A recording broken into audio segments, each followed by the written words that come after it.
नमस्कार दोस्तों, बहुत बहुत स्वागत है आपके अपने चैनल भोजपुरी अखंड में। तो दोस्तों, पावर स्टार पवन सिंह का लंदन वाली फिल्म का ट्रेलर का कंफर्म डेट आ गया है। जी हाँ दोस्तों, जिस फिल्म का नाम है सनक।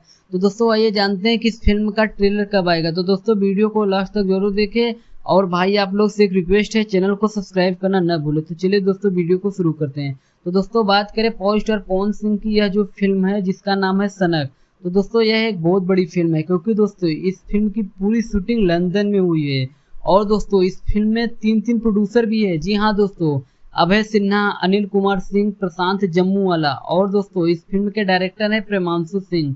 तो दोस्तों इस फिल्म की स्टार कास्ट की बात करें तो दोस्तों इस फिल्म में स्टार कास्ट में नजर आएंगे पावर स्टार पवन सिंह, स्मृति सिन्हा, अवधेश मिश्रा और भी बहुत से कलाकार है। तो दोस्तों बात करें इस फिल्म के ट्रेलर की, इस फिल्म का ट्रेलर कब आएगा। तो दोस्तों इस फिल्म के ट्रेलर 5 मई को सुबह 7 बजे यसी फिल्म्स चैनल पे रिलीज किया जाएगा। तो दोस्तों 5 मई को इस फिल्म के ट्रेलर को देखना ना भूलो। तो दोस्तों इस वीडियो में बस इतना ही, फिर मिलते हैं एक नई वीडियो में। तब तक के लिए धन्यवाद दोस्तों।